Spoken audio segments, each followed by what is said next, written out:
Ahora a continuación les voy a anexar una clase que di para otra materia, pero que les va a servir porque justamente ustedes están en la etapa del relevamiento, que es cómo entender cómo funciona una organización o un sector de la organización o un proceso dentro de una organización cualquiera.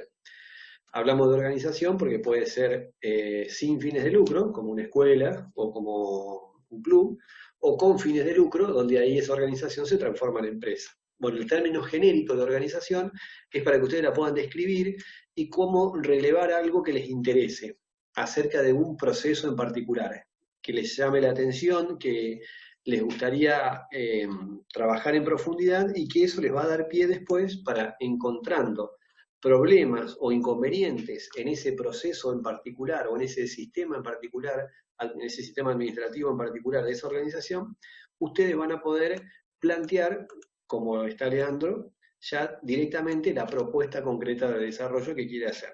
Pero ya hizo todo el relevamiento previo y ya fue identificando determinados problemas dentro de esa organización. Para poder ir relevando, haciendo ese relevamiento, lo que se utiliza son técnicas habituales para ir obteniendo información y conocer acerca del funcionamiento actual de un proceso o de un negocio. Esas técnicas de relevamiento es las que les describo a continuación y se los engancho en este mismo video para que lo vayan teniendo como referencia. El martes que viene, si quieren, les subo el otro video donde cómo se armaría correctamente una minuta de relevamiento, que no es más que un texto narrado acerca de la información que ustedes encontraron sobre el funcionamiento de la organización que están analizando, o del mercado, o de la idea que están estudiando como para lanzar, si ustedes quieren lanzar un producto de software al mercado y lo están ideando a través de la práctica profesionalizante 1. Bueno, entonces espero que vayan avanzando en los trabajos, que me manden lo que vayan haciendo, siempre bajo los criterios que fuimos hablando en todas estas clases. Y ahora a continuación sigue enganchado el video de la clase sobre técnicas de relevamiento. Bueno, nos estamos viendo y espero sus avances. Chao. Bueno, entonces, con el tema de hoy que vamos a ver son las técnicas de relevamiento. ¿Cuándo vemos el tema de técnicas de relevamiento?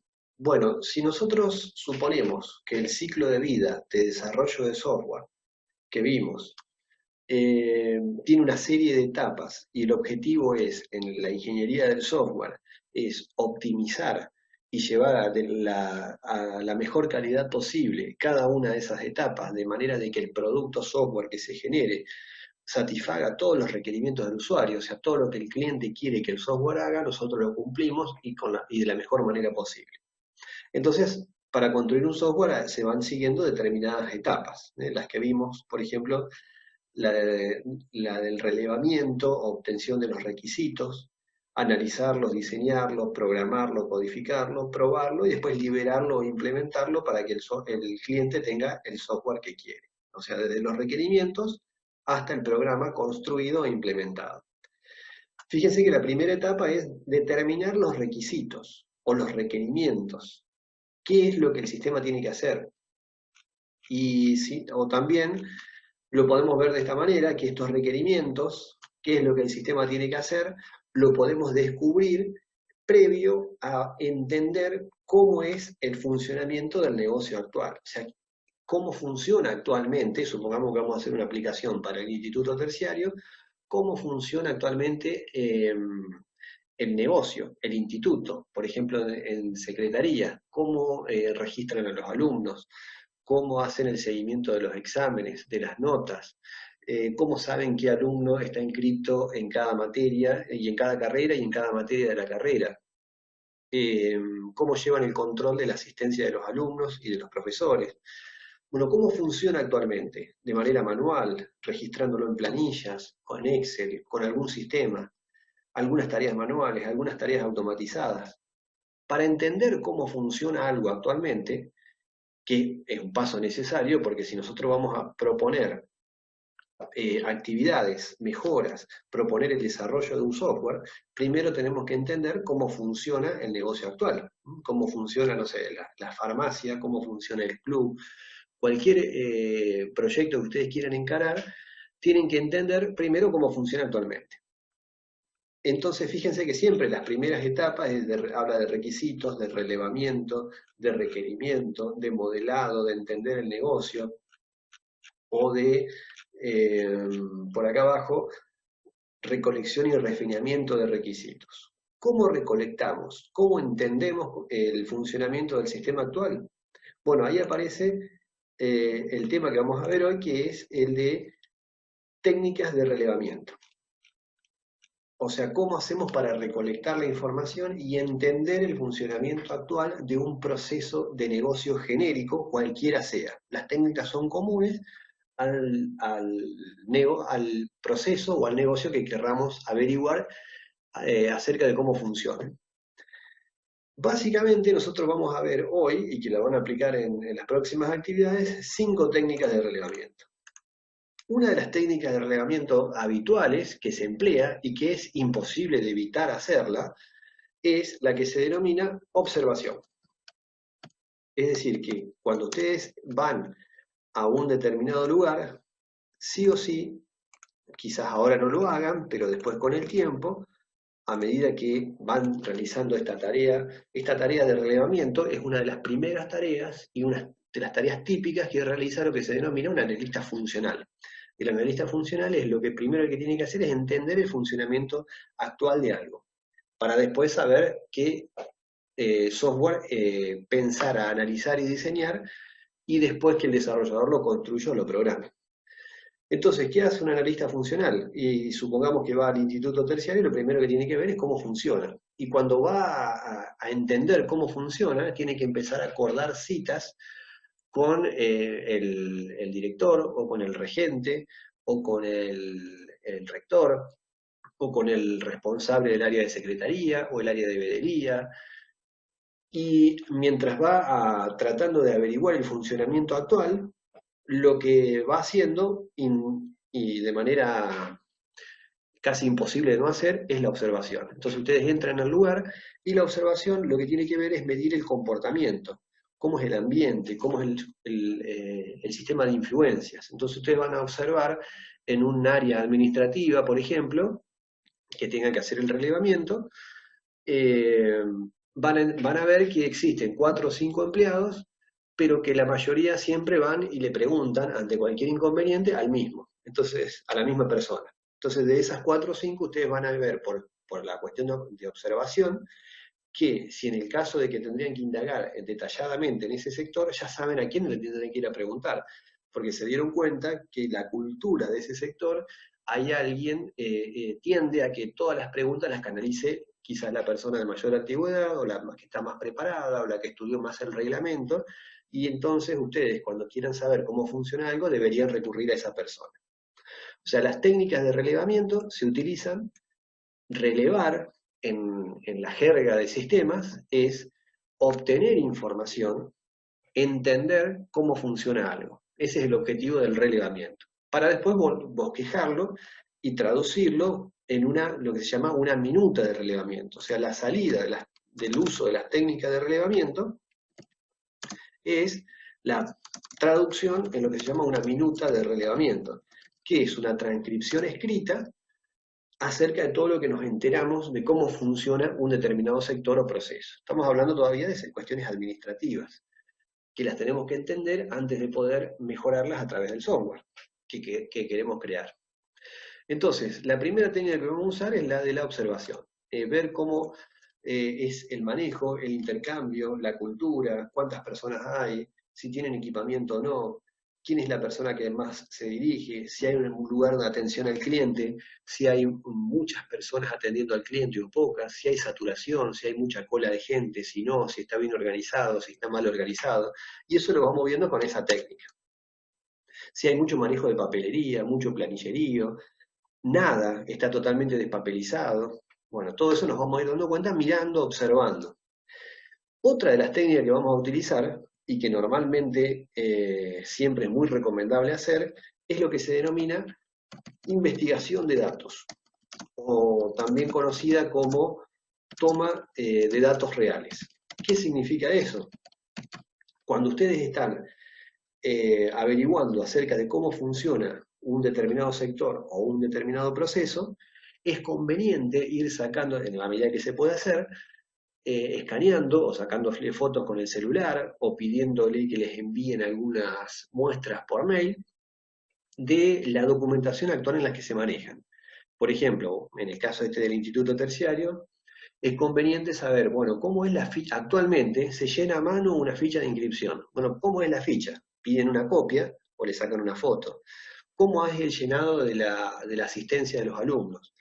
¿Cómo se califica, cómo el profesor los califica? ¿Cómo se entera, van llevando el registro de, de los alumnos inscritos en cada materia? ¿De dónde sacan esa información? Entonces, es probable que haya mucha información y muchas planillas o muchos comprobantes. Si van a un negocio comercial, eh, ¿qué tipo de comprobantes usan? Si usan un remito, si usan facturas, si usan órdenes de compra, qué formato tiene, qué datos vuelcan ahí adentro, qué datos no lo completan nunca, si llevan alguna planilla Excel anotando determinados datos provisoriamente para poder realizar su trabajo. Bueno, todo eso, planillas, comprobantes, memos, planillas Excel, planillas manuales, es conveniente, recibos, órdenes de compra, remitos, facturas, es conveniente tener una muestra de datos reales, una toma de datos reales, investigando esos datos. ¿Por qué? Porque cuando todo eso lo reemplacemos a través de un sistema automatizado, creemos un software, y querramos, por ejemplo, tomar los datos del alumno que se viene a inscribir a una materia o se viene a inscribir a una carrera por primera vez, lo que aparecerá en el formulario web, y bueno, como mínimo, tiene que ser lo que está puesto en el formulario ahora preimpreso que completan a mano. Quizás podemos agregar algún otro dato, quizás podemos suprimir otros porque no son necesarios, pero nos va a servir siempre de guía para comparar con lo que nosotros estamos haciendo en nuestro nuevo sistema. Porque si no hacemos esto, por ahí llegamos al momento de la implementación o llevamos el primer prototipo funcional a ver qué le parece al usuario y resulta que nos olvidamos la mitad de los datos de los que corresponderían a un alumno ingresante o que se está inscribiendo por primera vez a una carrera, por no haber hecho este paso. Y bueno, entonces va a decir, vamos para atrás, en vez de estar mejorando con el nuevo producto software que yo te estoy pagando y que te quiero adquirir para que mi organización sea más eficiente y más productiva, en realidad vos me estás trayendo una inscripción de alumno donde me faltan la mitad de los datos. Y nos olvidamos, por ejemplo, la fecha de nacimiento. Entonces después no podemos saber la edad promedio de los alumnos que ingresan o cuál es la edad de los graduados a medida que van ingresando al instituto, porque nos olvidamos de poner la fecha de nacimiento del alumno como uno de los datos del formulario de entrada de la carga de alumno en el nuevo sistema. Eso no debería pasar tomando todas estas precauciones.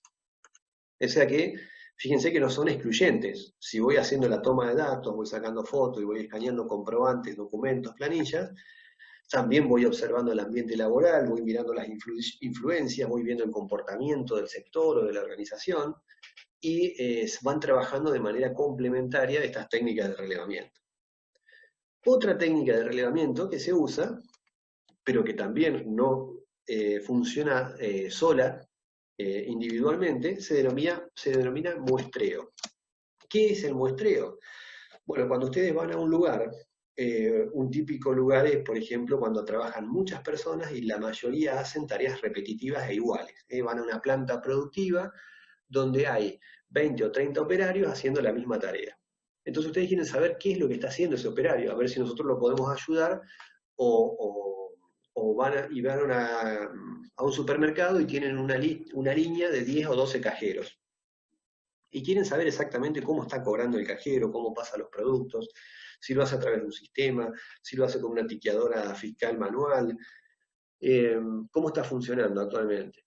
No le van a ir a ver cada uno de los 12 puestos de trabajo, o no van a ir a ver exactamente y hablar con cada uno de los 12 cajeros, porque si están haciendo tareas rutinarias, repetitivas, y la tarea es la misma, entonces es conveniente hacer lo que se llama un muestreo. El muestreo es una porción de la población que yo elijo y que esa sea representativa de toda la población. Entonces, en el muestreo, tengo que definir a quiénes voy a relevar y qué es lo que voy a relevar. Si entro a un call center y tengo 50 personas, todos hablando por teléfono, haciendo soporte a cliente o haciendo ventas, bueno, de esos 50, ¿a quiénes?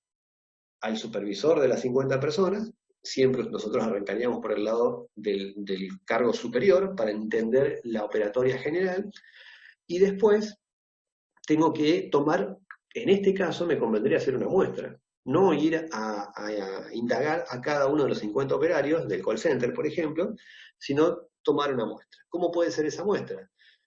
Puede ser, si no son tantos, evidentemente no hago muestreo. El muestreo es cuando tomo una porción solamente del total, porque son muchos y son muy parecidos. Puede ser una muestra intencionada, entonces el supervisor del call center me dice, no, te conviene hablar de estos 50 con tal, tal y tal, porque son los tres que tienen más antigüedad y son los que conocen más del negocio. Bueno, entonces ahí ya de los 50 elijo a esos tres y quizás aleatoriamente a dos más, y con eso hago mi muestra de a quiénes ir a relevar. Después vamos a ver, con dos técnicas más, qué tipo de relevamiento le hago. O si no es intencionada, puede ser aleatoria simple, es decir, elijo aleatoriamente 5 números entre el 1 y el 50. Y esos 5 números que salen son los puestos de trabajo a los que voy a ir a hacer el relevamiento.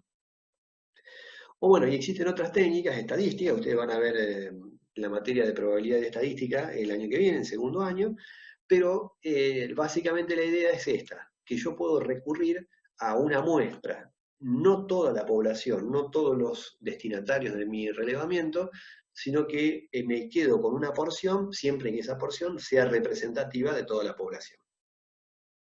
Y supongamos que elijo 5 empleados del call center en vez de 50, porque el supervisor me dijo quiénes podrían ser, o porque yo los elegí aleatoriamente. Entonces, de esa muestra, ¿qué hago con esa muestra? Ahí tengo que aplicar otra técnica. Esta de por sí sola es solamente para elegir una porción. Por supuesto que si yo tengo que ir a ver el funcionamiento de una planta productiva y tengo que ir a hablar con el gerente de producción, no voy a hacer muestreo, porque el destinatario es uno solo. No lo voy a partir por la mitad al gerente de producción. En ese caso no existe la técnica de muestreo. ¿Cuándo voy a aplicar la técnica de muestreo como técnica de relevamiento? Cuando tengo múltiples destinatarios y todos muy parecidos. Entonces me quedo con una parte. Supongamos que aplico esa técnica de muestreo, me quedo con 5 de los 50 empleados del call center. ¿Qué técnicas puedo hacer? Bueno, hay dos más que se llaman cuestionario o encuesta y la entrevista. Esta última es la más utilizada.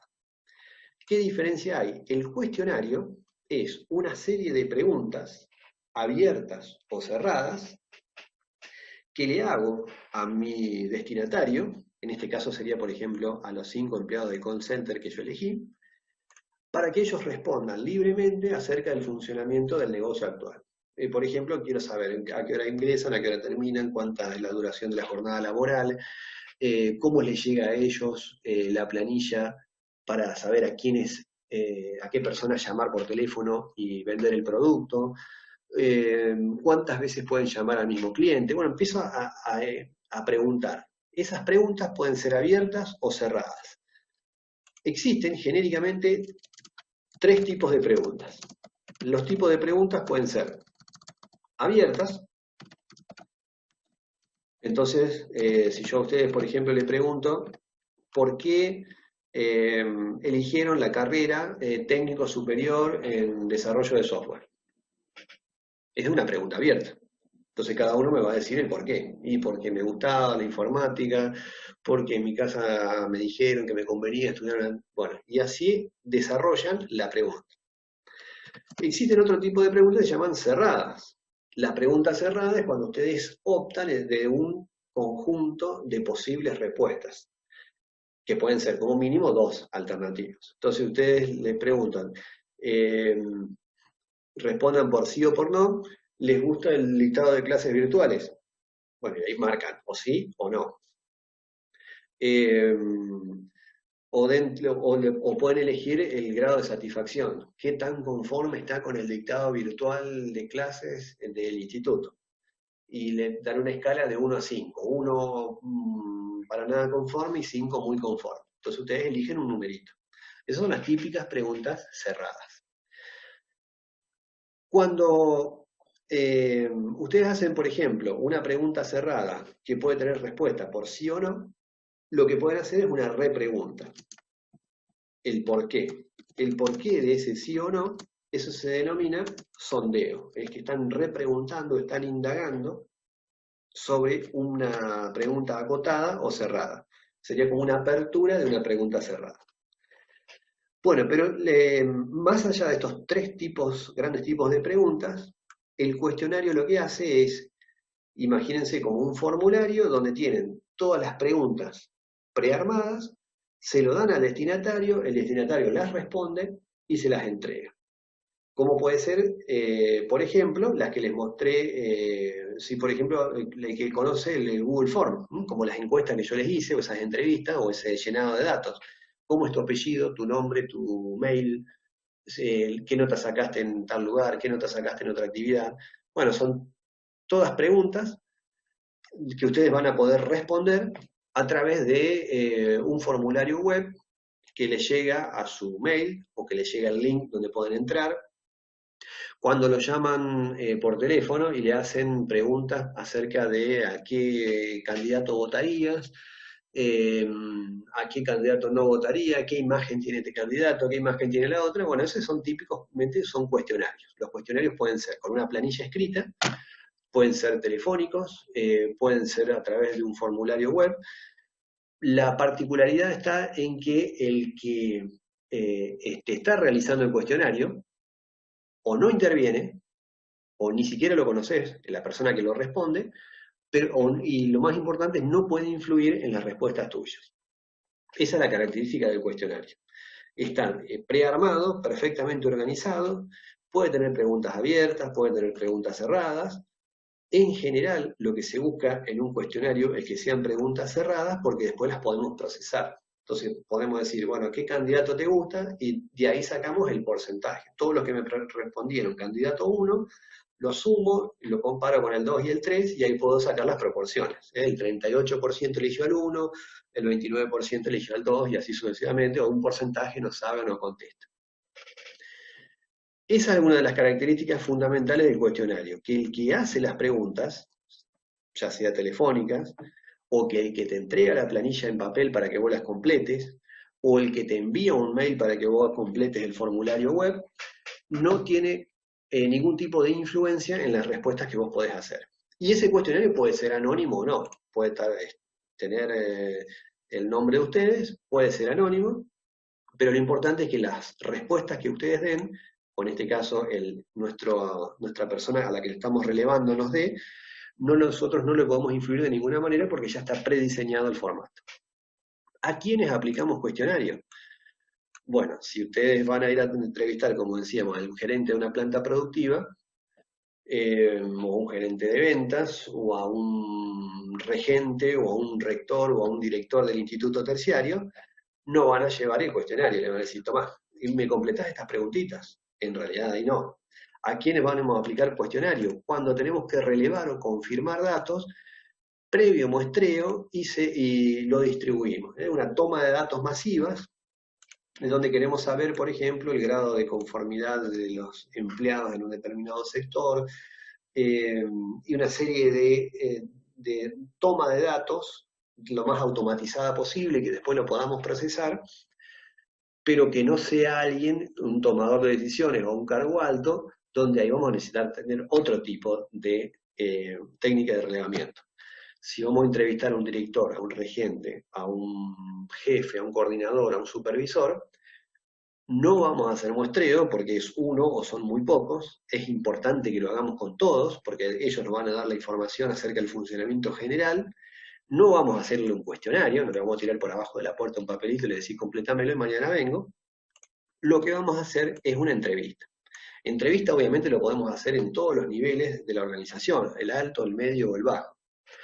Pero en particular es la técnica más utilizada, la entrevista, Pero en particular, cuando sean cargos medios o altos, sí o sí tenemos que dialogar con la persona a la cual queremos relevar y entender qué es lo que hace o qué visión tiene o qué es lo que quiere hacer, porque eso después nos va a impactar en el software que queremos crear.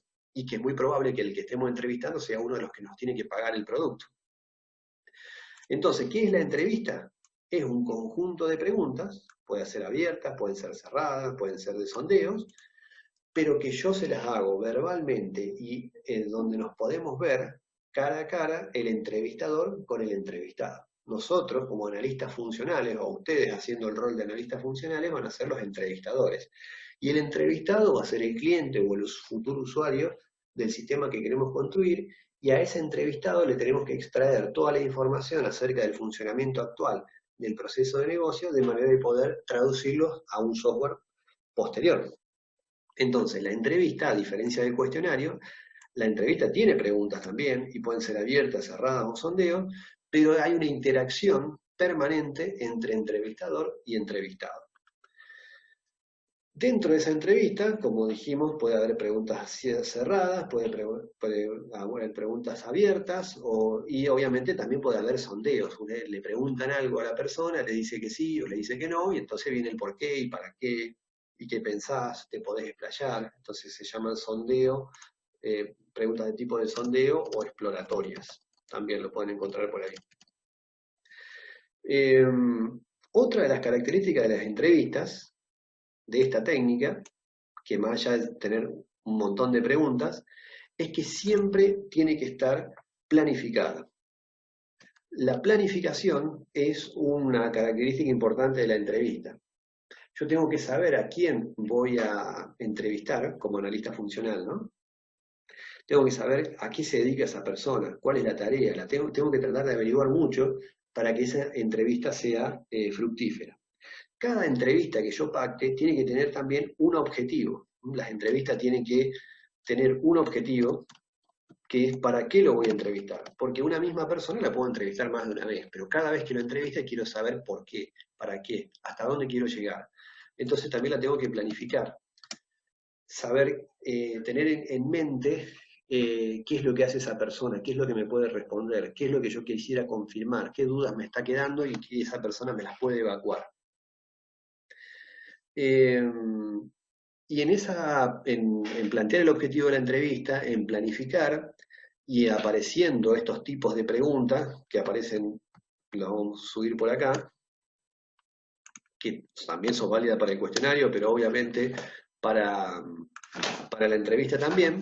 Vamos a acomodar esto así ya queda. Para la próxima pandemia, por las dudas, si seguimos con la virtualidad. Otra de las características de la entrevista es la estructura. Si va a ser una entrevista estructurada o no estructurada. ¿Qué significa eso? Estructurada o no estructurada. Eso significa que yo puedo establecer las entrevistas estructuradas una determinada estrategia de los tipos de preguntas a usar.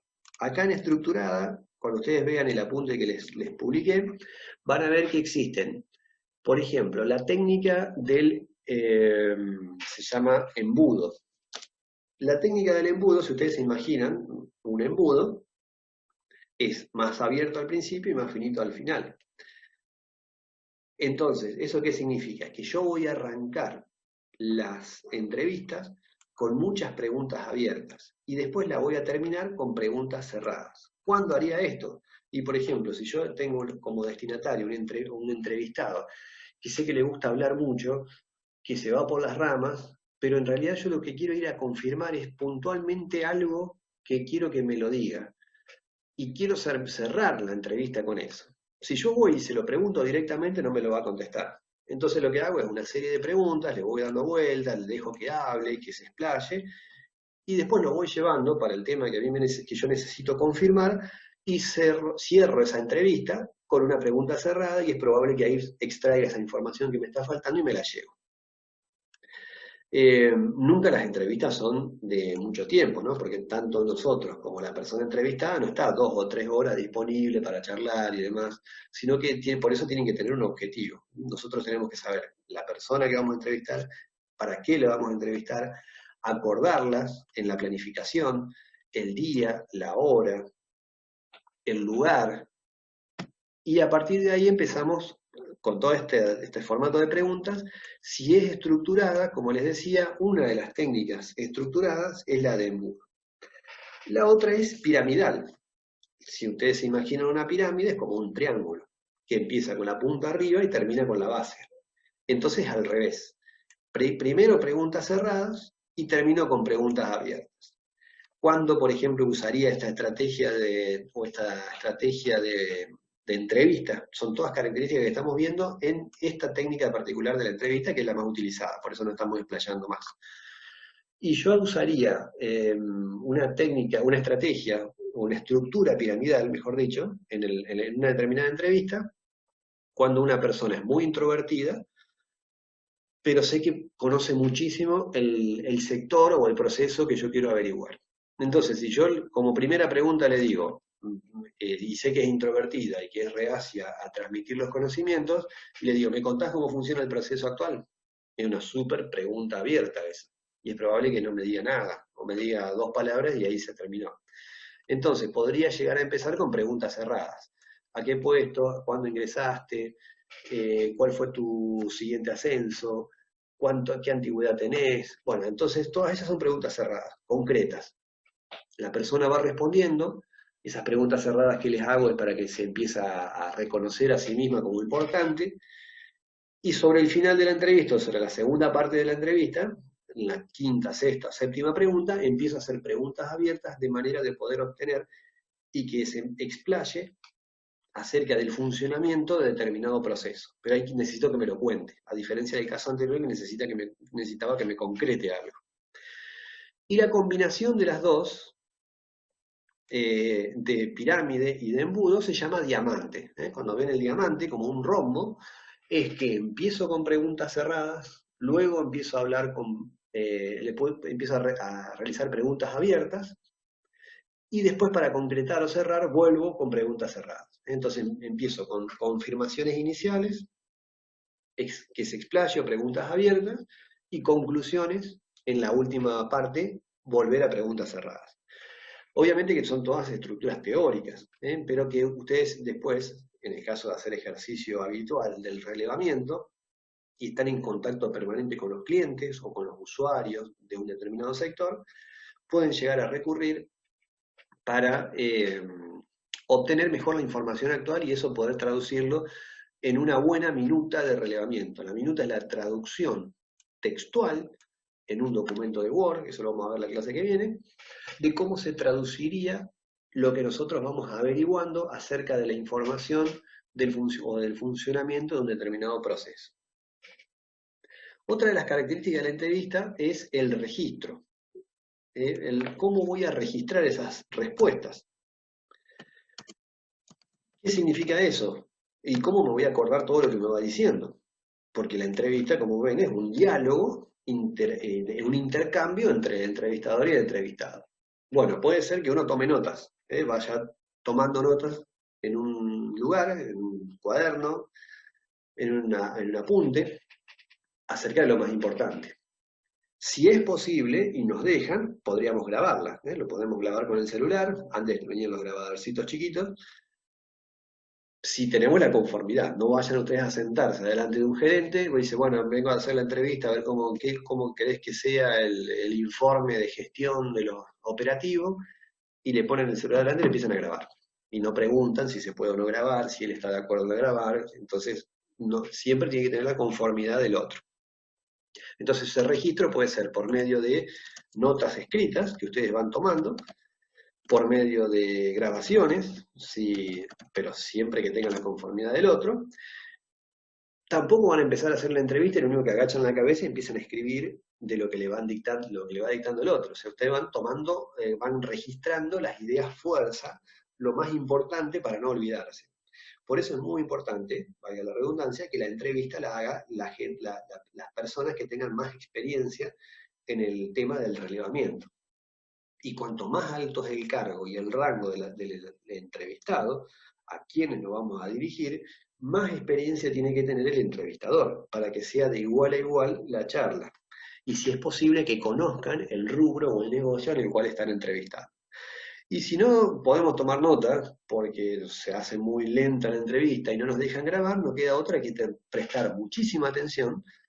Y esa es la habilidad del analista funcional en tratar de obtener, de relevar, de desvelar todo eso que está oculto y sacar el funcionamiento actual de la mejor manera posible. No solamente con estas entrevistas, marcando un objetivo claro, planificándola, si la trabajamos de manera estructurada, con esas técnicas que les mencioné, con la forma de registrarlo o no, si solamente escuchamos y con el tipo de preguntas, sino que también la podemos complementar, obviamente con la observación. Vamos a mirar cómo es el ambiente, cómo es la oficina, cómo se desenvuelve, cómo gestualiza, cómo se conectan los empleados, sacar toda la información o la toma de datos reales posible acerca del funcionamiento actual, las fotos que podamos sacar. Y obviamente si estamos haciendo entrevistas no vamos a hacer cuestionarios, son cuestionarios para algunos, entrevista para otros. Y podemos hacer, como les decía, un muestreo, elegir del call center de 50 a 5 y de esos 5 hacerle un cuestionario. O a esos 5 ir a hacerle una entrevista. Se van complementando las técnicas. Y también acá les había dicho que si la entrevista es estructurada, puede ser la técnica de embudo, la técnica piramidal o la técnica de diamante. Y si no, es no estructurada, o sea, uso una técnica libre. ¿Por qué? Y porque así amerita. Si yo tengo mucha experiencia entrevistando y relevando, y la persona que tengo enfrente necesita de un diálogo ida y vuelta, muy interactivo, no me puedo estructurar y decir, no, parto con una cerrada, después en la tercera abro, después cierro, después abro, no, tiene que ser no estructurada de acuerdo a cómo se vaya dando esa charla, que no quiere decir que no la planifique previamente. Planificar es acordarla con la persona, investigarla, acordar un día, una fecha, una hora, un lugar, para qué es. Todo eso lo tengo que planificar. También tengo que tener un bosquejo acerca de las preguntas que quiero hacer. Pero no necesariamente tiene que seguir una estructura. Si no es estructurada, siguiendo esas reglas que yo les di, vas a ser no estructurada. Pero siempre la no estructurada va a estar destinada a alguien que tenga experiencia y que amerite el tipo de diálogo, de entrevista o de intercambio, amerite esa situación de no estructurarla específicamente a la entrevista. Y para terminar, dentro de estas preguntas que tenemos que hacer, hay que tratar de evitar errores habituales cuando uno hace una entrevista, por ejemplo, de hacer preguntas tendenciosas. Así como el cuestionario, no tenemos que participar nosotros como entrevistadores, porque de hecho no es una entrevista, sino que le damos una herramienta para obtener respuestas. Pero no tenemos que influir de ninguna manera. En la entrevista tenemos que tratar también de ser los más objetivos posibles y no tratar de influirlo, porque una cosa es decir, ¿qué opinión tenés acerca de las clases virtuales de determinada materia? Y ustedes se pueden expresar como una pregunta abierta. Ahora, si yo la pregunta la transformo y digo, en ingeniería de software, todos tus compañeros opinan que estas clases virtuales son las mejores de primer año. ¿Cuál es tu opinión? Y bueno, por supuesto que lo pone en un problema, la persona que le está preguntando ya le está diciendo que todos los anteriores dijeron que son las mejores, entonces estás induciendo a una determinada respuesta. Eso sería una mala pregunta, porque no estaríamos obteniendo la verdadera respuesta del entrevistado. O sea que hay que tratar de evitar preguntas tendenciosas que pueden influir acerca de la respuesta real del entrevistado. Bueno, estas son las 5 grandes técnicas de relevamiento: observación directa, investigación de datos o toma de datos, muestreo, cuestionario y entrevista, que es la que más van a utilizar habitualmente. Son, como les decía, complementarias, no necesariamente excluyentes, pueden usar una o más de una de acuerdo a la situación.